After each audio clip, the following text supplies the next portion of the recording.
Those are some of those products, ladies and gentlemen, that encompass what the fast-moving consumer goods sector today looks like. Rural areas, the rural sector, that's going to be our focus of discussion. Please put your hands together, ladies and gentlemen. Let's get the ball rolling after our short, quick lunch break. Please welcome Tarun Arora, CEO and whole-time director, Zydus Wellness, to discuss the growth trajectory of for India's FMCG industry. Ladies and gentlemen, put your hands together for Mr. Tarun Arora, CEO and whole-time director, Zydus Wellness. Ladies and gentlemen, and I'm going to ask my colleague, TV9's Shweta Kothari, to please conduct this session. Shweta, over to you.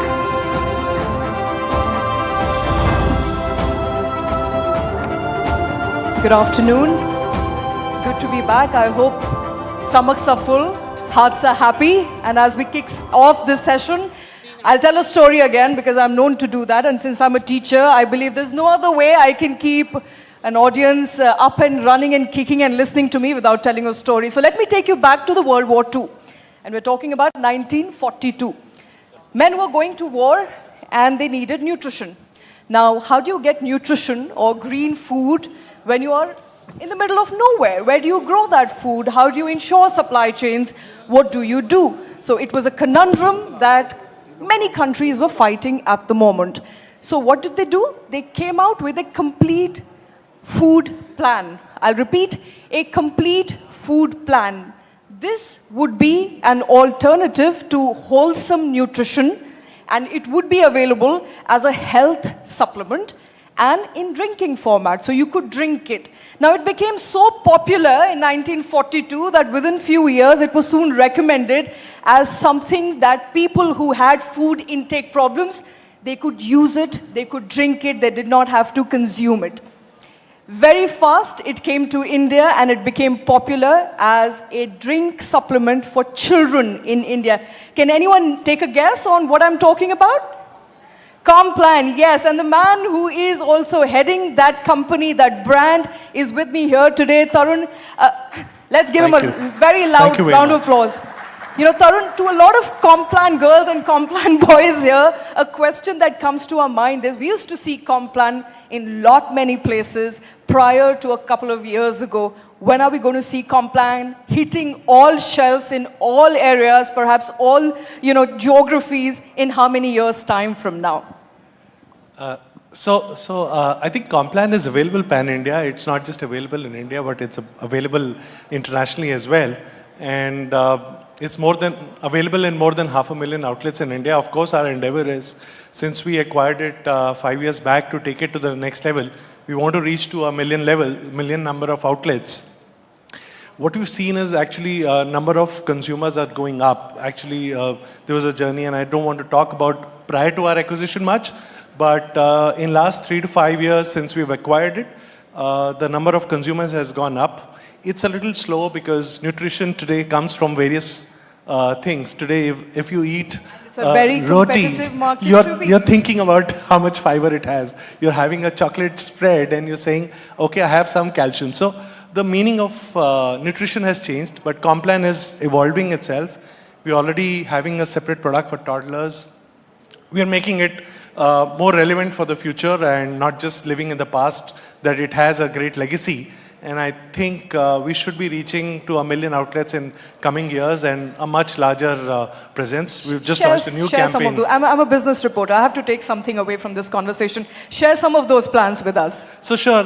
So to start with, we've just rolled out a new campaign this calendar year, about a month back, with Madhuri and Sneha as our brand ambassadors, where we talk about superior nutrition and the fact that how it has helped them help them in their years when they were mothers, and therefore how it plays a role of superior nutrition with extra protein versus others.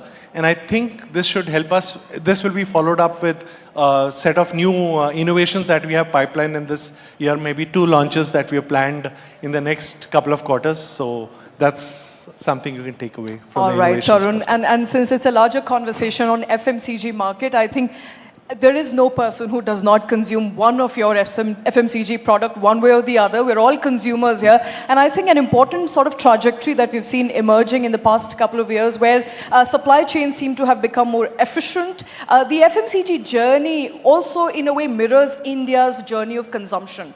You know, you look back at FMCG and you can actually predict on how people are going to consume, how much money they have, what's their discretionary spending like.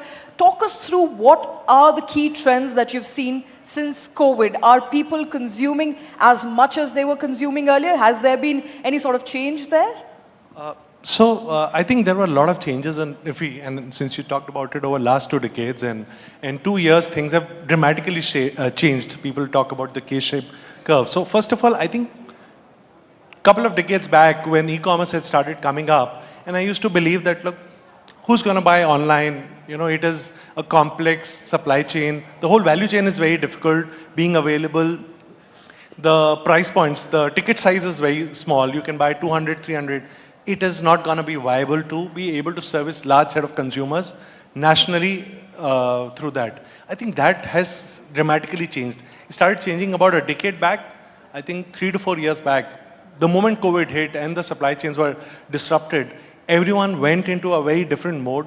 And the supply chain, especially led by the online commerce, has completely disrupted and gone into a super speed, where I would say just before COVID, for us, for my business, we would be about 1% of our business coming from online commerce. Today, 8 to 9% of our business comes from online commerce. So the consumers have completely changed the way they're buying, but our ability to reach consumers. Can we therefore say that people are not just buying clothes, shoes, bags online, they're also buying essential items online? Absolutely. And most of our products are essential item. You need a prickly heat powder, Nycil. You want your regular supply of sugar-free. You want Complan for a monthly basket. They're all available, and we are selling pretty much even a scrub for a heavy youth. There's a good demand for that. And are you talking about traditional e-commerce platforms or quick service delivery platforms? Both. And I think quick service is moving much faster than the rest of the platforms. Of course, the economics will come with scale, and there are other challenges also they have to overcome with the infrastructure. But it's scaling up pretty fast, I would say. Okay, I want to indulge the audience as well. How many of you actually order your daily essential items using Blinkit or a Zepto or any other competitor? Like daily essential items, from your biscuits to your groceries. I think that tells you almost everyone. I think 90% of the audience is actually going to one of these quick service delivery apps to, get orders of their essential items. Yes, you were saying. So actually the behaviors, the consumer shopping behaviors are changing. Earlier there was very set patterns. You would buy your monthly grocery basket. There's going to be a top up and etc. etc. Now the behaviors are fairly different. There are weekly things and there are daily things. I think the enablement which these channels and online has done, the shopping behaviors has also changed, and therefore you will find what sort of change? And you're buying so. There's some of the things that you will prefer to buy online only. For example, if I need a 10 kg atta, earlier I would either call the nearby grocery store, but you got better deals in a modern trade store, but who's going to carry it? Today, online is making it easily available. So the whole way of where do I buy, where is the price discovery, I think there is quite a mix, and people are getting smarter and making choices as per their personal lifestyle changes. Absolutely. Whatever suits us, perhaps. I think whatever suits the consumers, whichever platforms, whichever is quicker, faster, more convenient, everybody would like to go for that. I want to talk about the K-shaped economy because you referred to that. Now, would you believe that the K-shaped recovery from COVID has had an impact on consumption patterns in FMCG as well? Are you looking at a class divide when it comes to rural versus urban? What sort of trends are you looking at when it comes to consumption? Because, there is a lot of conversation around how demand is picking up, but it's essentially picking up in urban pockets, not so much in rural areas as much as we would like it to. So, in my understanding, I think it's COVID, yes, but post-COVID, the inflation that happened, and I think that was the starting point, was that there were a lot of money which was put on the table by a lot of governments worldwide, a lot of direct transfers, etc., which created a huge pull and the whole global supply chains were disrupted, which led to a substantial lack of balance globally, and the whole supply chain was disrupted, which led to a substantial inflation spikes, which affected everyone globally. Now the inflation hits the lower income much more than the people who've been better off.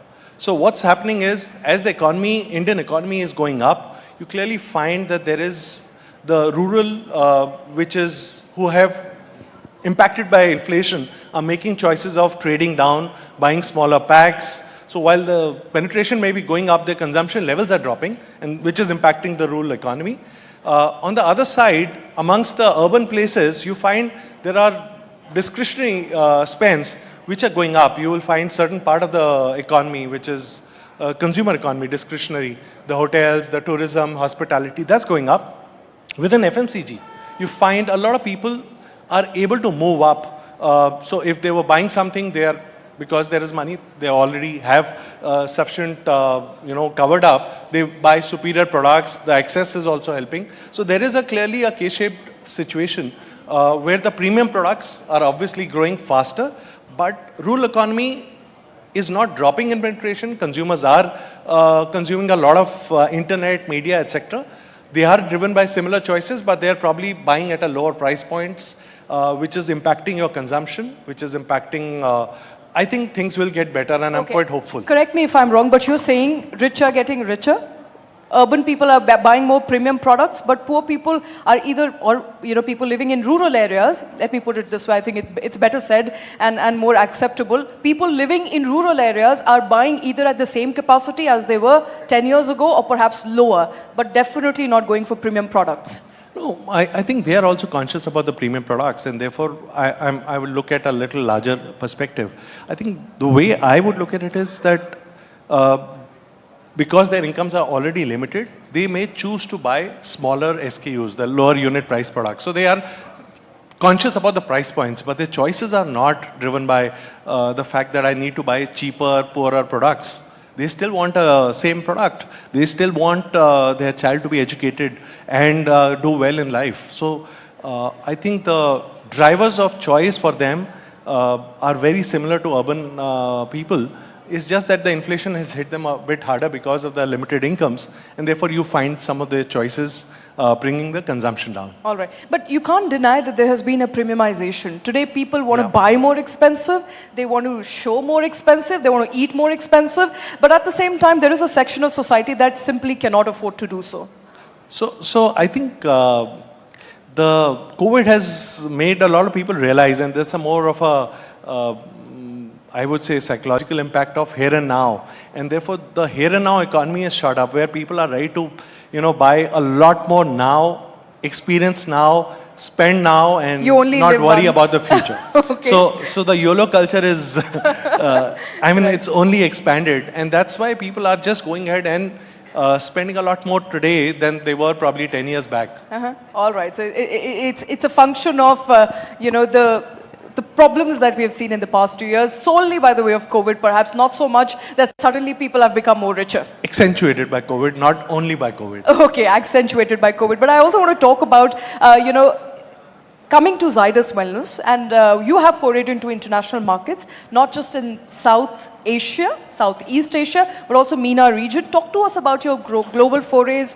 What markets are you targeting? How are you making in India and moving to other countries and supplying in those other countries? And perhaps also talk to us about how the FMCG trend line is looking like. Are we looking at more people making in India along with you, your competitors? And what sort of supply chains? How are we diversifying? Which are the regions we are talking about here? So that's a lot of questions, but I'll try and give you a full answer on this. I think, first of all, I think if you want to play and you want to realize, and it's driven by the government, it's a call for the government where even the Prime Minister has talked about India could be the food basket for the world. And more Indian brands are going outside. and exploring the world because we have a capability. I think we looked at why should we exist outside India, what can we take? And when I look at our portfolio, when I just look at, say, two of our brands, the sugar substitute, sugar-free, where we are significant player, we're not just number one in India, we are the top 5 globally, just because India market is large and our presence. Similarly, our capability, both at the cost and our ability to manufacture at a global scale is pretty good. Similarly, Complan, it's relevant to a much larger audience. So we said we need to take these products outside India and also not just be an exporter of products, but play the international business where you focus on innovations and if required, make outside also. But primarily responsibility is to make in India because government is also supporting us. We have our capabilities here. So our approach is, we are saying rather than going to the developed markets which are anyway more evolved, we are focusing in Southeast Asia, Middle East and Africa, where we find a good relevance of our products, good consumption, and most of our consumer work also shows that our products resonate with these consumers. Absolutely. So we've also done innovation to make it more relevant to these All consumers. right. So we're not just looking at global companies coming into India, we're looking at taking India to the world. So, and let me give you a prime example of that is the digital public infrastructure. Union Minister Ashwini Vaishnav is here with us, and he has built an infrastructure which India is now transporting to the rest of the world. We'll hear more from him. But thank you very much, Tarun. Thank you very much for listening in. Thank you. Thank you so much, Mr. Tarun Arora. Thank you so much, Shweta. It is the right segue, ladies and gentlemen. We have a very important dignitary in our midst because the modernization of India's infrastructure, both physical and digital, is actually a fascinating story. From 5G penetration to dedicated freight corridors, India is unclogging its mobility, ladies and